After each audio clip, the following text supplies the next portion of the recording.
Mas vamos lá, Gustavo. Agora toca para ti aí trazer um pouco do que o Instituto de Inovação para a Educação da Unicinos tem feito, tem produzido, e obviamente a tua experiência pessoal aí nesse tema que a gente colocou como os desafios da disrupção. Beleza, então eu queria primeiro agradecer nesse momento, assim, agradecer o Capel pelo convite, fiquei bem faceiro quando ele me mandou a mensagem, e difícil, né, porque eu estou lendo um livro agora do Dave Grohl, que é um cara que eu adoro bastante, do Foo Fighters, que era do Nirvana, e é um conjunto de histórias da vida dele, né?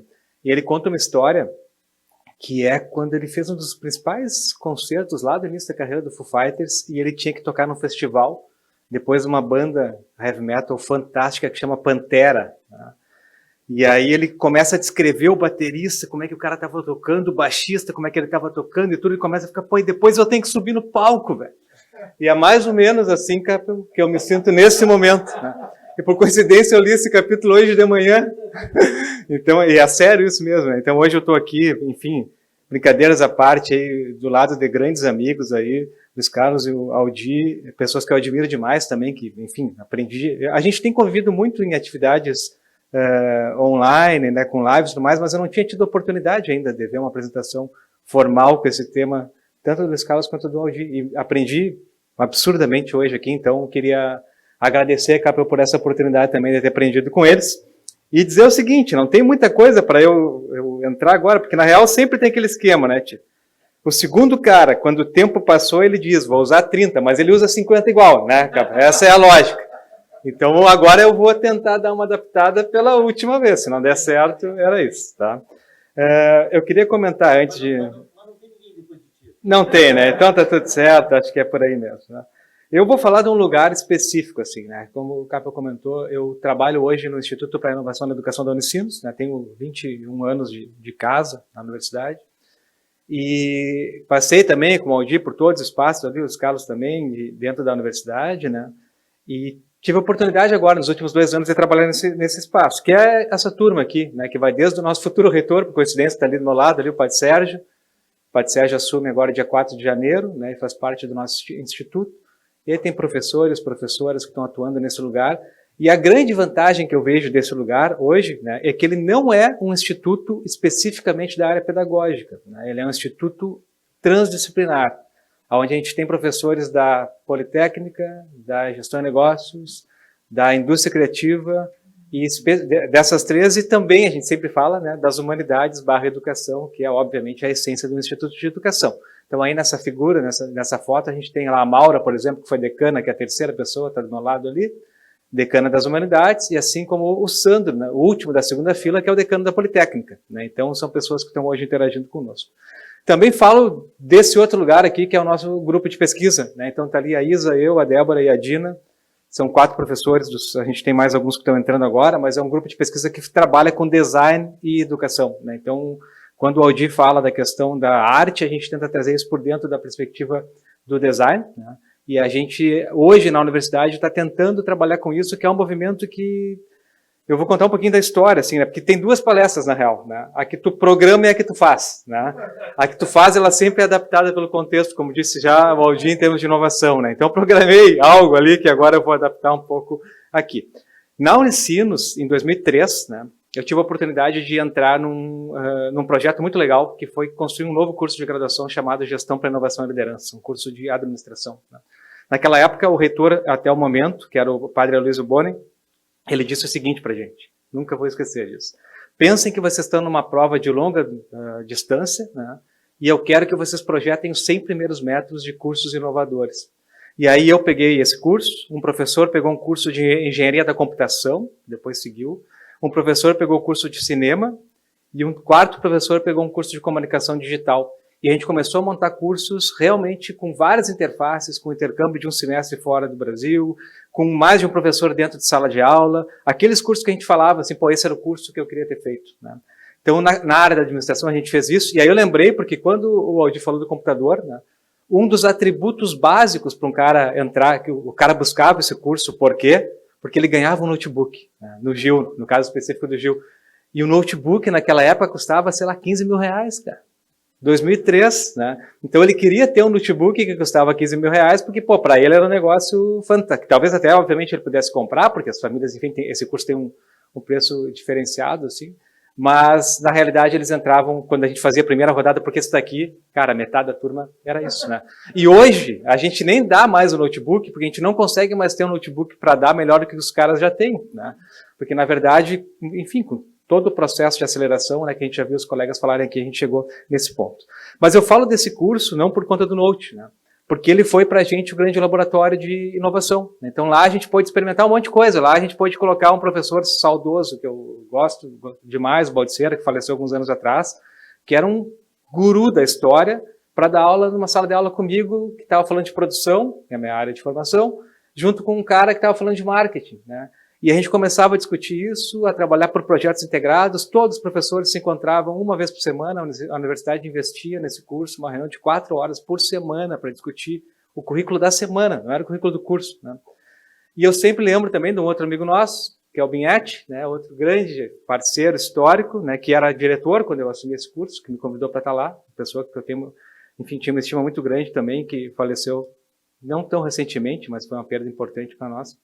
Quando a gente, mais ou menos 1 ano e meio depois do curso iniciar, né, eu chamei uma reunião surpresa do curso, né, e o Binhetti era o diretor, né, e o Binhetti veio apavorado falar comigo, né, dizendo, cara, o que aconteceu? Esse curso aí era muito diferente mesmo, né, o que está rolando? O MEC está fazendo alguma coisa com a gente, enfim.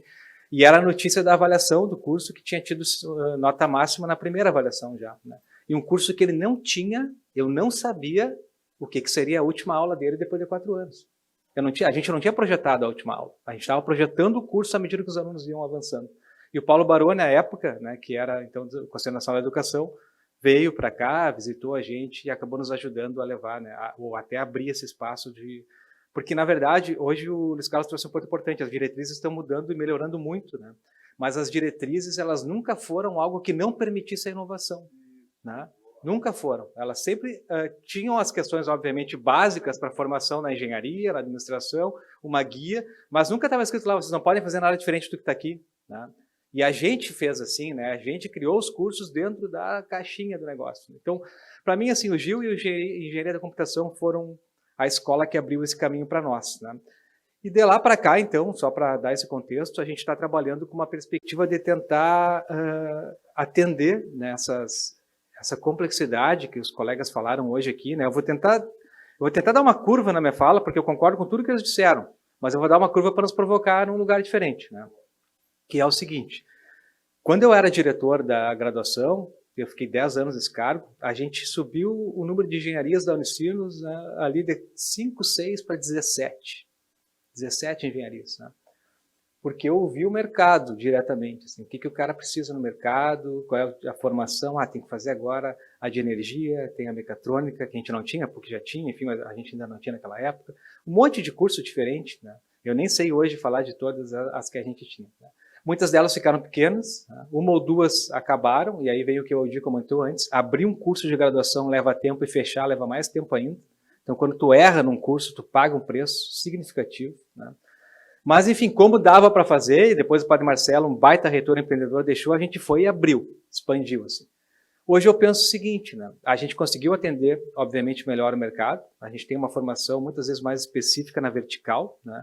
Mas, de certa forma, à medida que tu abre o teu portfólio, né, tu reduz um pouco a essência horizontal do curso, né? E aquele horizontal que o Luiz Carlos falou antes, que a gente não se importava tanto, enfim, os básicos e tudo mais, né? Pô, eu, quando eu fiz lá a engenharia, cara, cheguei mesmo, eu tinha 17 anos, cheguei a primeira semana da aula em casa chorando para minha mãe, não quero mais ir em Física 1, porque foi traumático para mim aquela atividade. Mas aquela essência, ela não precisa estar instalada no básico, ela pode estar instalada de uma outra forma, num DNA, né, numa construção. E a gente, quando acaba abrindo muito essa frente, a gente atende um lado, mas aí a frase final que o Aldir trouxe, né, que está na Constituição, e eventualmente a gente pode deixar um pouco de lado o outro. Então, formar cidadão e também para o mercado é fundamental, né? E acho que esse é o ponto-chave para a gente, quando a gente fala desse olhar cada vez mais acelerado e tudo mais. Estou dizendo isso porque eu estou tendo uma experiência bem massa atualmente, né, que é conversar com gente diferente de mim, né? E tive duas experiências bem recentes. Uma foi com o Ailton Krenak, né, que, enfim, é um líder indígena que a gente conhece, que está na mídia, né? Eu gravei um podcast com ele faz 3 semanas. E quando eu entrevistei o Ailton, foi um podcast muito assim, não difícil, mas foi muito impactante para mim, porque é uma pessoa que fala de um lugar totalmente diferente, né? Então tu começa a ter que entender, tá, mas o que ele quer dizer com essa perspectiva, né? E uma das coisas que o Ailton trouxe muito forte para mim é a perspectiva de que a vida ela é fruição, né? Ela não é utilidade, né? E a gente forma para a utilidade, a gente forma o cara para ser útil no mercado, a gente forma o cara para ser útil em várias coisas. O que não... Isso é a leitura que ele está dizendo. Na minha leitura, a gente tem que ter as duas coisas, obviamente, né? Mas é bom tu ver o contraponto para a gente enxergar que tem um caminho distinto. Então, essa utilidade de tu estar num sistema onde tu é uma peça dentre várias pecinhas, né, que estão conectadas, né, ela tem que ser rompida. E acho que é isso que veio na fala tanto do Luiz Carlos quanto do Aldir, quando a gente fala de inovação, né? Porque se eu formar o cara para estar no mesmo lugar sempre, né, eu não saio do lugar, enquanto instituição, enquanto sociedade, enquanto Brasil, né? Agora, se eu qualificar bem esse cara para ter competências que vão ajudar ele na sua formação naquela área, mas também vão ajudar ele a mobilizar esse conhecimento para evoluir a sociedade, a comunidade dele e assim por diante, poxa, aí eu estou levando para um outro lugar. Então, para mim, quando eu escuto um cara como o Krenak falar, assim, eu fico pensando, né, como que eu, na formação, posso trazer, além da utilidade, a fruição. E não tem nada mais fruição que arte. A arte é fruição total, né? Então, quando a gente começa a pensar em currículos, né, que eles não têm um espaço artístico, são currículos muito duros. Assim. Eu fiz engenharia tocando piano uns 6 anos, confesso. Levei 6 anos para me formar, tocando piano o dia inteiro. Eu fazia piano, fazia violão clássico, minha mãe é professora de música, e acho que aquilo foi fundamental na minha formação, assim. Porque a engenharia não me proporcionou isso, ela me proporcionou um baita curso. Estudei numa universidade excelente, tive professores fantásticos, uma das pessoas que eu mais admiro até hoje, o Elinho Rei, que também é amigo aqui do Luiz Carlos e do Aldir, baita cara, mas eu não tinha isso, né? E eu acho que isso acaba faltando na nossa formação, quando a gente está... Porque, na verdade, isso nos ajuda a lidar com o diferente. Não quer dizer que eu tenho que saber tocar um instrumento e dançar num palco. Não, aliás, até confesso, no meu casamento, até a valsa eu terceirizei, porque eu não sei dançar. Eu tinha um amigo, Daniel Terreira, uruguaio, né, que sabe dançar, tri bem, né? E aí a Aninha queria dançar ali, é minha esposa. Eu disse, Daniel, começa tu com ela, depois eu vou, porque eu não sei dançar, cara, não sei. E o Daniel dançou um pouco com ela, ele também é engenheiro, cara fantástico. E ele... Isso, trabalhou contigo, né? Acho que ele está na Austrália, não sei se voltou, né?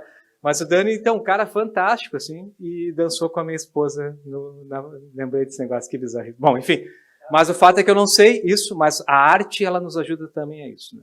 E quando a gente olha hoje para instituições, né, que conseguem perceber o valor dessa formação de uma maneira mais horizontal, aparece o que a gente viu hoje, que é uma formação para competências que não estão no currículo tradicional, né? Uma formação que considera o aprender a aprender. O aprender a aprender se faz também quando o cara consegue compreender, né, como é que é o seu processo individual e coletivo, para poder, a partir disso, construir caminhos para ele e para aqueles que estão junto, porque o aprender é coletivo. Quando o Aldir traz o Dewey, o Dewey é meu guru máximo, assim, né? O Dewey, ele é um autor americano, né, que é um dos grandes pragmáticos americanos, né, junto com William James, acho, o Peirce, né, e, enfim, alguns outros. Mas o Dewey, ele é pai de um movimento, né, que se a gente voltar para nós, assim, agora que estamos na engenharia, ele chegou lá no Kolbe, né? O Kolbe é o que trabalha com ciclos de aprendizagem, de experiência, alguém que a gente estuda na engenharia, na administração, né? E o Kolbe, ele tem as bases teóricas dele, voltam lá para a origem do John Dewey, passam por Paulo Freire, passam por vários outros, mas o Dewey é o cara da experiência. E o Dewey sempre trabalhava com essa perspectiva, que é, o que importa se eu e o Capel estamos numa sala de aula, uma relação de colega ou de professor e aluno, né? O que vai mobilizar a nossa relação é o subject matter, né? É o que está no meio, é a essência da experiência, que pode ser um texto. Tá? O texto pode gerar uma experiência, na medida que eu trabalho um texto reflexivo, né? Ou pode ser a empresa, né? A empresa, obviamente, é mais fácil a gente enxergar a prática na empresa, porque lá eu estou dentro da organização, né?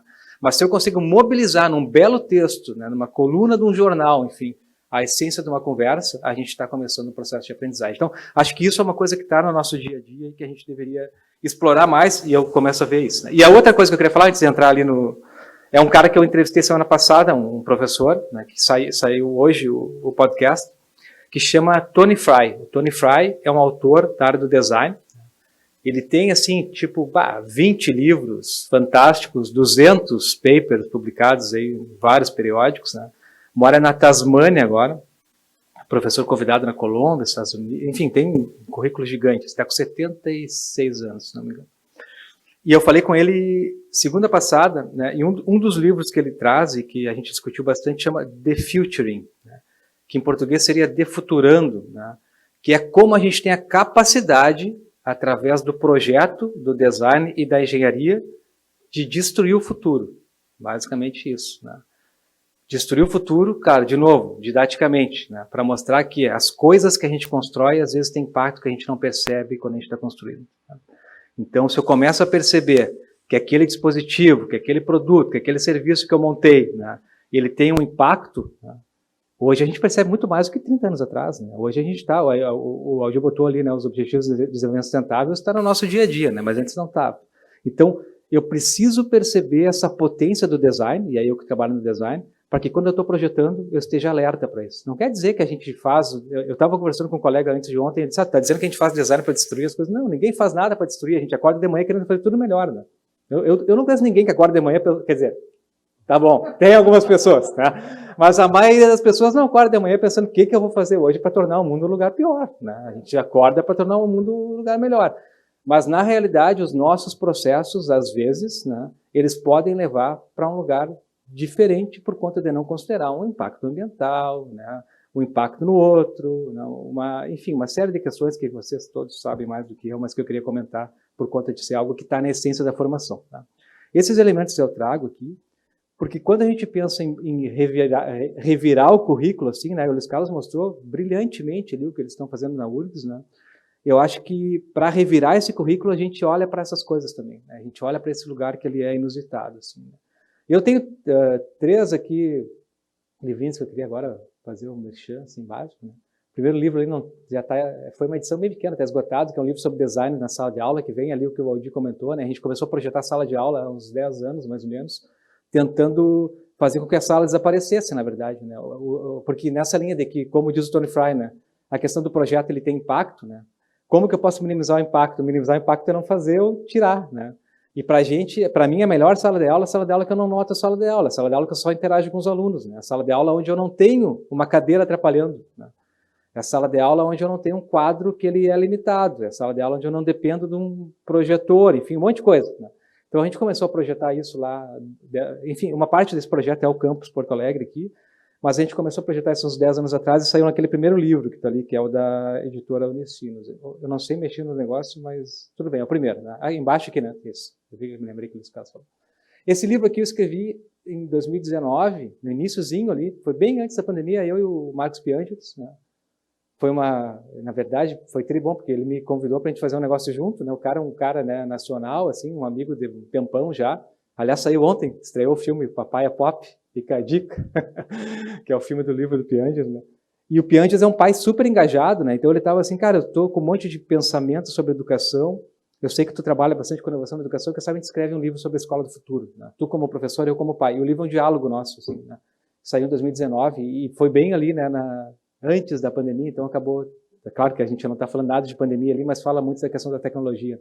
E aquele livro lá do final, a gente escreveu ali, eu, Aldir, os colegas, tentando trazer algumas ideias sobre o que estava acontecendo durante a pandemia. Né? Então, é legal para a gente ver, porque são relatos de cada um de nós pensando nesse processo. Né? Então, só queria deixar essa dica aqui no início, né, na largada. E aí agora eu vou tentar passar por 3, 4 coisas principais que eu tinha trazido. Tá? Primeira coisa já ficou bem evidente aqui na fala do Luiz Carlos e do Aldir. Né? Essa era a nossa aula, né? Ou era o filme da nossa época, assim, na década... Vários de nós, assim, né, que olharam alguns desses filmes aí, onde a gente tinha a galera, depois da aula, ficando de castigo, né? Eu sou de Santa Maria, eu não sei se eu falei no início, mas deve ter dado para notar pelo meu sotaque, né?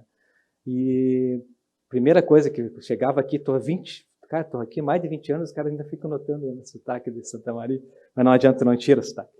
Mas naquela época, assim, a gente via esses filmes que pareciam uma ficção, né, que iam se tornar uma ficção para nós, mas não, é a mesma coisa hoje. Né? A gente só não tem mais o castigo depois da aula, porque hoje A gurizada tem quase que o controle das escolas, né? Impressionante, mas enfim, isso é outro assunto, né? E naquela época que eu estudava, a gente estudava aqui, década de 60, 70, 80, né? O Aldir trouxe, o Luiz Carlos também, não vou entrar no detalhe, mas só para dar um enredo para a minha fala, o professor era o cara, o professor era o grande cara, né?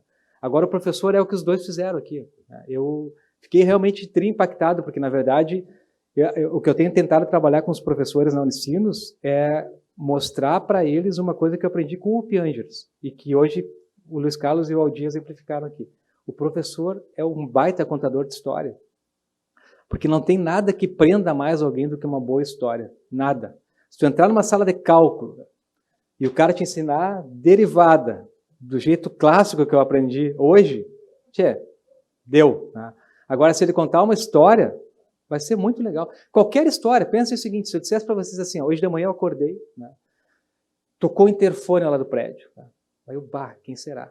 Atendi o interfone, a Elis estava lá na portaria, né? Disse, Gustavo, tem uma encomenda aqui para ti. Eu, peguei o elevador estava vazio, cheguei lá na frente, eles me entregou um pacote. Né? Vocês já querem saber o que está no pacote? Pode ser um livro da Amazon, né? Mas todo mundo quer saber, porque a história faz a gente se sentir assim. Né? Então, o cara que consegue contar uma boa história, ele vai, efetivamente, construir um bom processo de construção do conhecimento na aula, né? De entrega do conhecimento ou de construção. E acho que essa é a sacada para a gente que trabalha, não só como professor, como consultor, né? Na área de engenharia, porque a gente consegue, dessa forma, se conectar de um jeito diferente com as pessoas que estão conosco. Né? De lá para cá mudou muito. Em Santa Maria eu tinha, não sei se alguém aqui é mais do interior, mas lá em Santa Maria a gente tinha 2 rádios. Da onde que o senhor é? Cruz Alta, cidade da minha esposa. Né? E o senhor? Santo Ângelo. Então, olha, a gente deve ter tido a mesma experiência. Tinha um canal da TV ou 2, né? E tinha 2 rádios para o cara ouvir. Era isso, né?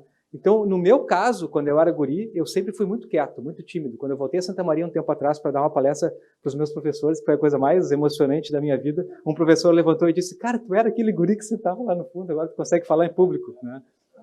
Enfim, meu professor de circuitos elétricos, nunca vou esquecer, né? Humberto. Mas, enfim, naquela época eu era triquieto e tímido. Né? E aí o que acontecia? Eu ia para a aula, a professora é o oráculo, né? A professora tinha toda a informação. Se tu não perguntava para a professora o que acontecia, tu não sabia, velho. Não sabia, tu não tinha livro em casa, eu tinha lá os Tesouros da Juventude, sei lá, deu, né? Era o que eu tinha de livro. A minha mãe era professora de música, né? Trabalhava todo o tempo, né? Não conhecia, enfim, ciências exatas, tudo mais, então ela dizia o seguinte, amanhã tu pergunta para tua prof. E eu voltava no outro dia e não perguntava para minha prof, e acabou. Né? Hoje eu tenho uma filha de 22, uma de 18, né? Quando eu chego lá na minha filha, no quarto dela, que ela está acabando o ensino médio agora, pergunto, mana, tu tem alguma dúvida do teu tema, ou da tarefa de casa, né, o que for? Ela diz, não, mãe, não, pai, já conversei aqui com a Alexa no WhatsApp, não sei o quê, a gente dividiu tal coisa, montou um documento, eu sabia isso, ela sabia aquilo, e deu, acabou. Né? Então, não dá mais para achar que o cara vai dar aula, não vai dar aula como dava, né? Ele vai construir um outro espaço. Então, isso mudou. Tá? E eu queria mostrar isso para vocês aqui nessa pesquisa, que eu acho que daí dialoga bastante com o que o Aldir e o Luiz Carlos trouxeram. Né? Essa pesquisa aqui a gente rodou 3 anos atrás e agora eu estou rodando ela de novo. Né? É uma pesquisa com jovens da geração Z, né? Que tenta mapear como que eles gostam de aprender, como é que eles interagem, o que eles preferem em termos de construção coletiva, em grupo e tudo mais. Isso aqui foi bem assim, ó, só para contar para vocês rapidão. Eu li um livro, né, da Corey Simler e da Megan Grace sobre isso, né, pesquisa nos Estados Unidos, 18 colleges americanos lá, os caras, que livro massa, cara, vou mandar um e-mail para essas mulheres aqui para ver se elas querem fazer no Brasil. Né. Mandei um e-mail, a Corey me respondeu, vamos bater um papo no Skype, marcamos o Skype, 3 meses depois eu estava rodando no Brasil. E assim hoje que as coisas acontecem pela tecnologia. Né. Aí rodamos no Brasil, né, e aí agora nós estamos fazendo em 32 países do mundo, com pesquisadores associados, né? Cada um com um lugar, né? Eu tô olhando para cá, né? Aqui no Brasil a gente teve 1.400 respondentes, sai daqui 3 meses o resultado, mas essa aqui é a pesquisa anterior, que nós vamos comparar com a nova, né? Que foi rodada em 2017, 2018, tá? Aqui a gente teve lá quase 2.000 respondentes naquela época, né? Uma coisa bem importante para a gente saber, né, as mulheres são maioria no ensino superior, as mulheres são maiorias nas respostas em pesquisa, as mulheres são maiorias em vários espaços assim, que a gente está vendo hoje. Né? Então é um negócio para a gente, né, observar e a seriedade também com que elas participam desses espaços aqui. Né? O gurizada tem que se ligar aqui. Comung foi a grande base da nossa pesquisa, quase 90% das comunitárias do Rio Grande do Sul. Né? Aqui, o estudo americano ficou menor que o nosso, né? Tinha 1.200 respondentes, também, mesmo, olha, mesma distribuição, homens e mulheres, né? Negócio. E aqui vocês começam a ver, ó, tipo, como é que eles gostam de trabalhar, né? Ou como é que eles se comunicam. Isso aqui me surpreendeu bizarramente, por isso que eu trago isso e pelo desafio que o Aldir trouxe antes, ó. A principal forma de comunicação é face-to-face, né? Cara a cara, olho no olho. Não, 2018. 2017 e 18, Luiz Carlos, essa aqui. Né? Mas o Luiz Carlos está certo no raciocínio dele, porque aqui não é face-to-face só presencial. Né? É face-to-face, olho no olho. Né? Então, tu vê, a grande maioria está aqui, mensagem instantânea está com 64%, e depois vem aqui e-mail, ninguém lê e-mail. Minha filha, aliás, que tem 22, né, já não olha e-mail, minha filha de 18 não olha e-mail, a gente fez uma pesquisa em alguns colégios aqui do Rio Grande do Sul, pegando ensino fundamental, 7% olha e-mail. Ninguém olha e-mail, cara. É só nós que olhamos e-mail. Negócio louco, né? Eu não vivo sem e-mail. Aliás, eu vivo sem outras coisas. Se não fosse o Aldir, eu estava sem WhatsApp até hoje. Né? Mas eu saí do WhatsApp em dezembro do ano passado, né? E aí tô lá feliz, cara. Feliz, cara. Eu tinha lido já 25 livros em 2 meses, cara. Tá? E aí o Aldir me liga e diz, cara, tu tem que entrar no WhatsApp, não consigo mais falar contigo, cara. Aí eu voltei para o WhatsApp. Então agora eu tô lendo menos, né? Mas estou mais perto dos amigos, pelo menos. Mais conectado. Isso, tá. Mas olha só, telefonar, e aí é pior hoje, né, os caras? Isso aqui é 3 anos atrás, ó, 20%, nem a gente liga mais. Né? A gente fica. O Aldir me ligou porque precisou, né? Mas eu não me ligava. Então, isso é um ponto importante. Aqui tem outros dados, mas eu queria focar aqui. Ó. YouTube. Forma de obter novo conhecimento, 76%. 3 entre cada 4 jovens da geração Z, que é quem nasceu de 95 para cá, 3 anos atrás, eu acho que esse dado vai ser mais forte hoje, busca o YouTube para buscar conhecimento. Por que ele vai querer ter uma aula de pesquisa operacional com Gustavo Borba, cara? Que é a aula que eu dou, né? O que ele quer aprender programação linear comigo, os mesmos exemplos que eu uso há 15 anos, se ele pode, e é para a aula comigo para discutir, aí pensando no que o Luiz Carlos trouxe antes, né? Invertendo um pouco, a partir de coisas que eles olham, por exemplo, no YouTube, em outras universidades, em um monte de gente. Né? Então isso é uma coisa para a gente pensar em termos de mudança educacional. Mas aqui que eu queria mostrar para vocês as semelhanças, ó. Aqui, nós perguntamos para eles, né, além dos usos, para vocês verem aqui, está no Brasil e nos Estados Unidos. Né, vejam que tem muita proximidade entre como eles usam as coisas. Né, e tem uma questão geracional, não é de país. Tá? Se vocês olharem aqui, ó, aqui. Não, esse aqui. Aqui a gente perguntou, como é que vocês gostam de interagir nos grupos? Tá? Todo mundo, em primeiro lugar, é fazendo. Botar a mão na massa. Brasil e Estados Unidos. Está tudo amarelinho aqui porque fechou todos. Ó. Segundo é pensando, terceiro é me relacionando e quarto é liderando. Ou seja, eles não gostam de liderar processos em grupo. Né? Isso é uma coisa importante que mostra para nós que a gente tem que desenvolver uma competência de liderança maior ainda nessa gurizada. Né? Então é um ponto importante para a gente ver. Então essa pesquisa aqui, rodamos lá, depois eu posso passar para vocês, tem um relatório bem legal, eu compartilho, né? Mas vai ter um relatório novo ainda agora, daqui uns 2, 3 meses. Tá? Com tudo isso, pegando o que os colegas comentaram, a gente foi para esse papo, tá, mas quais são as competências que estão no século XXI? Né? Tem vários relatórios, o Aldir já usou, não vou entrar aqui, essas aqui ele mostrou para a gente. Né? Eu tenho 2 histórias rápidas de competência. Uma delas é um grande amigo aí que veio, o Aldir também fez essa como é que se diz, uma coisa maravilhosa, assim, que foi trazer o Andy para a PUC para dar aula. Né?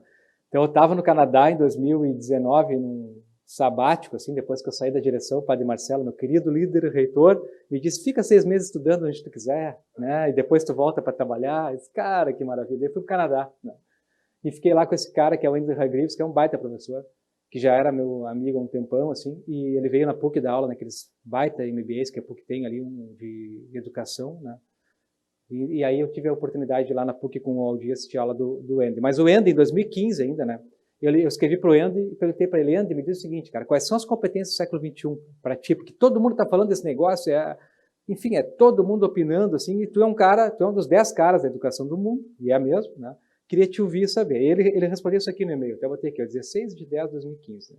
Tem só 3 competências que são únicas do século XXI. O resto tudo é competência para a vida mesmo, que tem que ter. Mas do século XXI. Primeiro, engajamento global. Não é só o fato de tu ter um reconhecimento e conhecer, mas te engajar globalmente. Né? É tu estar conectado para além das questões específicas do teu país. Né?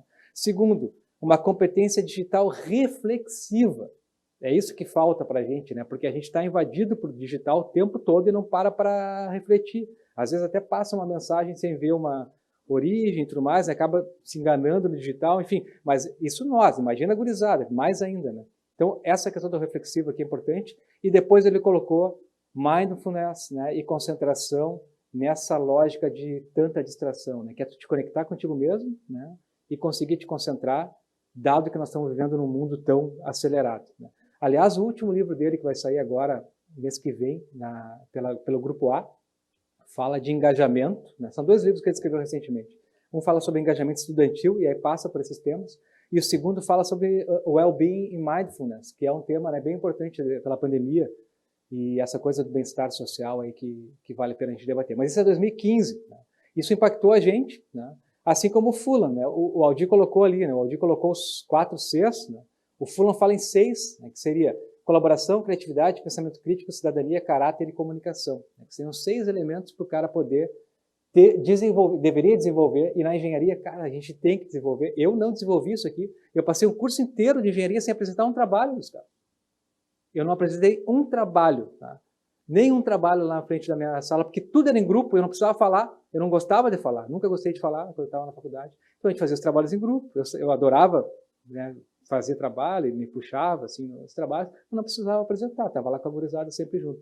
Comunicação é um negócio fundamental, né, que talvez eu não tenha desenvolvido, acabei desenvolvendo no mestrado, porque o Junico ficou me enchendo o saco, que eu tinha que aprender a apresentar trabalho.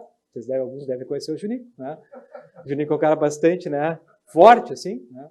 E aí acabei, a partir disso, aprendendo com ele, né? Bom, estou acabando já, 2, 3 slides para fechar.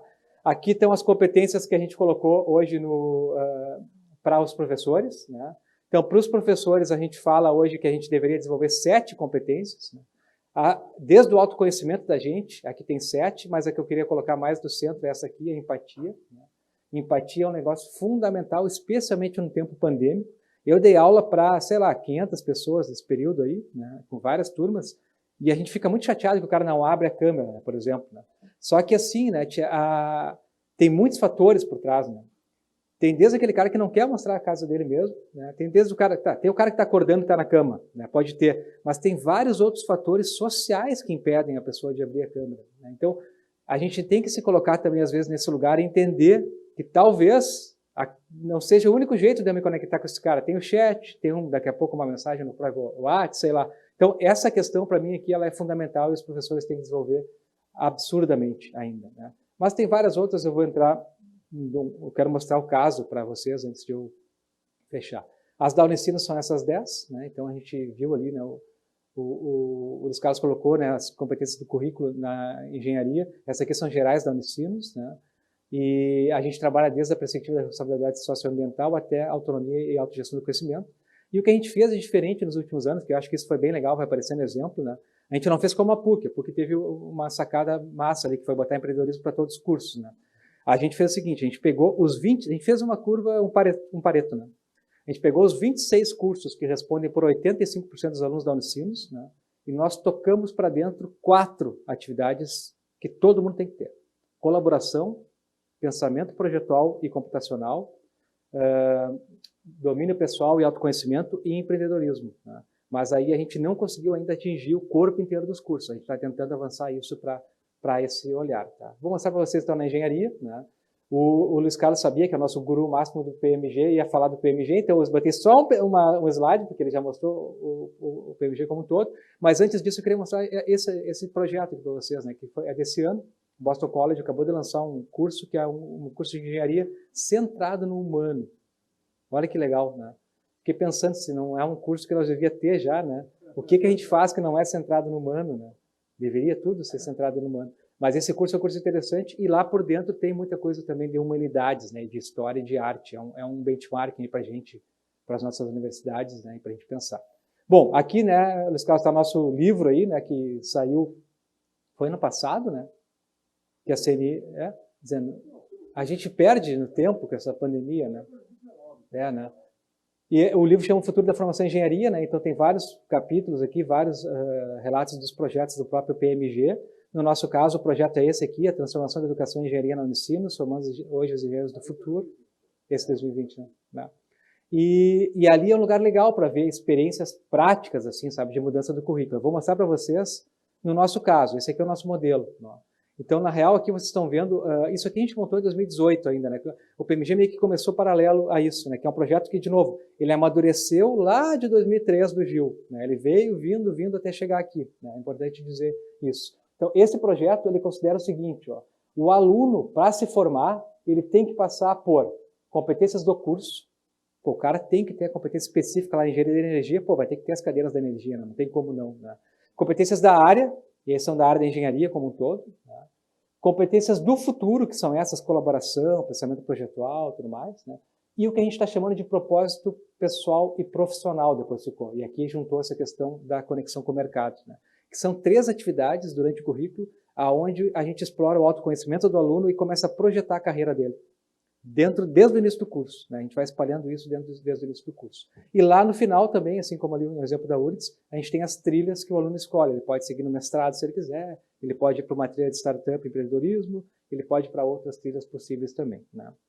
Então aqui, com isso, a gente começou a fazer algo que era um sonho, digamos assim, da formação, né? Que é tu conseguir customizar um pouquinho mais a formação dos alunos, né? Então aqui o aluno pode escolher bastante coisa hoje, né? As trilhas, como eu falei, são empreendedorismo, tá? Inovação social, a gente separou pela relevância da questão social, mestrado, específica do curso, que é tu te aprofundar no teu curso mesmo, né? E aqui é uma trilha internacional que tu escolhe uma universidade que tu quer fazer um semestre, tu pode sair daí e fazer esse semestre fora. Então, que a gente, algumas eventualmente pode até construir um processo de dupla titulação, como a gente tem no design, por exemplo. Dentro disso, a gente tem um mentor para os alunos, né? Tem as cadeiras do DNA Jesuíta. Isso aqui foi um negócio legal, que eu não sei como é que está lá na PUC com o Aldir, mas achei fantástico que quando o Padre Sérgio veio para esse trabalho, o Padre Sérgio disse o seguinte, ó, nós vamos pegar as cadeiras do humanismo, que são as cadeiras que os jesuítas não abrem mão, né? As cadeiras que dão a raiz, digamos assim, da nossa universidade. Que está lá, pensamento social cristão e tudo mais. E o que o Padre Sérgio disse? Olha, nós vamos pegar essas cadeiras, né? E elas vão ser transformadas nas cadeiras de DNA jesuíta que trabalham com o pensamento, com essa ideia do propósito e do processo profissional do aluno. Então a gente tirou as cadeiras mais católicas, digamos assim, do currículo, né? E colocou atividades que fazem a pessoa se autoconhecer, se conectar consigo mesmo, né? E pensar num propósito pessoal e profissional. Então hoje é isso que a gente faz, esse é o nosso humanismo hoje por dentro do currículo, nesses cursos, não está em todos, nesses 26 aí, né? E aqui está um desenho que jamais vou conseguir explicar, né, aqui para vocês, né, mas basicamente é isso aí que está acontecendo. Tudo vai acabar lá no projeto aplicado, basicamente, essa é a ideia, né? Mas eu vou passar aqui para... Aqui está as trilhas, como eu comentei antes, que daí tem os projetos, e só para... E aqui está, então, essa ideia do aluno na centralidade ali. Isso tudo vocês podem, depois a apresentação está disponível, também tem algumas dessas coisas que estão no site, nem todas estão, mas aqui está tudo disponível para vocês, né? Aqui vocês podem ver o primeiro semestre, né? Ali vocês veem pelas cores das bolinhas, que tem atividades, eu até tenho que olhar ali só. Profissional, tudo, área, tá. Então, a laranja é profissional, a azul é futuro, a verde é área e a azulzinha é curso, né? Então vocês podem ver que desde o primeiro semestre a gente tem uma mistura dessas 4 coisas, para não ficar aquela coisa de que o básico é antes, né? A profissão é depois, e aí fica aquele curso que tu espera 2 anos. Eu fiquei 4 semestres dizendo para minha mãe, eu quero largar esse curso, né? E a mãe sempre ficou me dizendo a mesma coisa, parecia um mantra, né? Espera o básico passar, espera o básico passar, espera...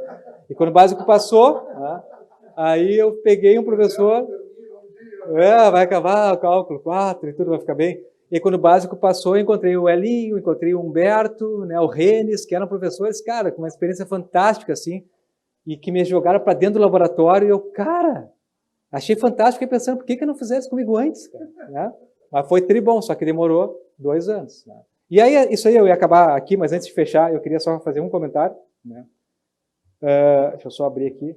Eu queria comentar com vocês um ponto que eu escrevi aqui, que eu acho que o grande desafio que a gente tem, né, na formação, na nossa vida profissional, na nossa vida acadêmica, né, é a gente conseguir, né, entregar para o outro, né, e entregar para o outro algo que qualifica aquilo para a gente, né? Eu acho que o padre Marcelo sempre falava algo assim, eu não me lembro exatamente a frase, mas ele dizia que a gente tem que pensar no nós, entendendo que a gente faz parte do nós e o nós se constrói na nossa entrega para o outro, né? E eu acho que a vida é isso, né? A vida é a gente ficar feliz, ter sucesso, transformar, mas sempre num contexto coletivo, porque não tem inovação sozinho, Não tem formação sozinho, não tem empresa sozinho, não tem mundo sozinho. Né? E se a gente tiver um mundo com um monte de gente sozinha, o mundo termina. E vai acabar. Vai acabar. Está projetado, 2100, né, parece. Está ali. Né? Se nós não fizer nada. Né? Então, acho que agora a gente tem que começar a fazer várias coisas aí pela frente. Eu estou lendo muita coisa impactante. Foi a culpa do WhatsApp. Eu fiquei sem WhatsApp, né, como eu falei. Comecei a ler esses livros, né? E aí fez eu parar de ler. Um livro que eu li é Terra Inabitável, né, do Wallace Wilson, acho que eu não me lembro o nome do autor, né, mas esse livro é um livro muito impactante, que esse jornalista ele pega vários estudos que mostram para a gente basicamente esse recorte aí, né, de como, enfim, não vou entrar nesse mérito agora, mas em 2100 é um ponto de corte, não para acabar o mundo, mas para a gente ter uma Terra realmente muito mais difícil de habitar, se não fizer algo diferente. Né? Então, acho que isso é um ponto importante para a gente pensar, porque é a gente que faz, né, engenheiro constrói, engenheiro transforma, engenheiro faz o que está aí acontecer, né? Acho que isso é o... Então, se a gente fizer melhor ainda, eu acho que isso vai ser importante para as gerações que estão por vir. Né? Então, aquela coisa de... Eu me lembro quando eu era guri, ninguém falava aqui em meio ambiente, alguém falava em meio ambiente? Eu não falava em meio ambiente, cara. Ninguém falava. Depois, quando eu era mais... Estava ali no meio, estão começando a falar desse negócio. O Al Gore lançou um livro, né? O Al Gore lançou... Quanto tempo faz? 20 anos aquele livro do Al Gore, eu acho, pelo menos. Né? Agora, a geração da minha filha, não. Os caras estão ligados. Ela está ligada que ela não compra tal produto porque aquela empresa tem tal situação. Né? E, ok, ela pode ser mais assim, mas não é só ela que é assim, tem um monte de gente assim. Né? Então, isso é uma coisa para a gente pensar, né? Porque senão até, pensando na perspectiva do mercado, a gente pode ficar fora do mercado se não mudar. Então, isso é uma coisa que eu queria dizer. Né? E a última, toquei assim no meu telefone, não sei mais. Tá. A última é o seguinte, eu gostei muito do que o Luiz Carlos e o Aldir trouxeram, especialmente na questão de atrair talentos, né? E eu acho que a gente atrai talentos para um lugar que o cara quer morar, né? O lugar que o cara quer viver, o lugar que fica, cara, eu quero trazer um pesquisador aqui de fora e dizer, cara, minha cidade de Porto Alegre, olha que baita cidade, né?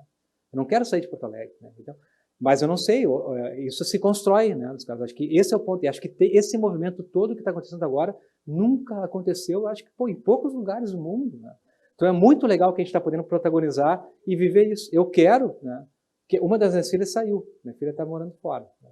E o que eu queria era que ela tivesse, eu até quero, que óbvio que ela tenha a vida dela, mas queria que ela estivesse aqui. Né? Mas ela não está aqui porque ela achou que poderia ter uma oportunidade diferente fora, assim como várias pessoas que eu acho que estão nesse processo. Né? Hoje, eu me lembro quando eu fui no Rosário, Aldir, 8 anos atrás, tá? E um aluno me perguntou, o senhor já ouviu falar de uma universidade chamada Minerva? E eu não sabia o que era Minerva. Minerva é uma universidade sem campus, né? Espalhada pelo mundo, e aquele guri foi o primeiro guri que me mostrou que alguém queria sair. Hoje, se vocês perguntarem nesses colégios privados aí, cara, um monte de gente está saindo. Os caras, pelo menos, estão tentando sair. Talvez agora menos, porque agora está difícil com dólar e tudo mais, mas as pessoas buscam bolsa, tem mérito acadêmico e tudo mais, conseguem sair. Então, a gente precisa construir, acho que tem a retenção, né, mas tem a atração. E com a atração, eu tenho vontade de ficar aqui. Né, porque atraindo talentos, eu me sinto também mais pertencendo àquele lugar. E para fechar, a última coisa que eu queria dizer, né, é que provocar vocês assim para um outro livro que eu li aí nesse período, né, que é a gente tentar dar mais espaço, né, nessas grades que estão aí curriculares, né, na nossa grade de tempo do dia a dia, para o espaço do silêncio, assim, né, do tempo da reflexão, do tempo da parada. Né. Tem um amigo meu que é um arquiteto, que chama Tucci, Raimundo Jorge, e quando eu montei o meu apartamento, taparam tudo as paredes, né? E aí o Tucci disse assim para mim, Gustavo, sabe o que acontece, cara? O arquiteto, muitas vezes, ele tem medo do espaço vazio. Né? Porque quando ele olha para o espaço vazio, falta alguma coisa lá. Né? O arquiteto, e ele falando como arquiteto, tem que entender que o espaço vazio faz parte do lugar. Né? E eu acho que na nossa vida não tem mais espaço vazio. Né? A nossa vida ela se misturou de ponta a ponta, das 6 às 2 da manhã. Né? Então, acho que a gente tem que achar esse espaço da parada, da reflexão, da conversa, o espaço que tu conversa com um cara que tu nunca imaginou, né? E aí com isso tu pode tirar uma visão diferente. Então, se eu pudesse deixar uma dica, assim, né? Acho que isso é o que eu estou tentando me provocar cada vez mais, assim, e dizer que eu estou muito feliz, talvez é o momento mais feliz de estar aqui em Porto Alegre pelo movimento que está acontecendo, pelo protagonismo que o Luiz Carlos está tendo, o Aldir, um cara que, há muito tempo já está puxando esse debate aqui na cidade, né? E eu hoje, agora com a universidade, podendo estar junto nisso, fico bem faceiro. Então é isso, obrigado, e estamos aí para o que precisarem de perguntas e conversas. Desculpa, dei uma fugida do meu PPT ali, mas enfim.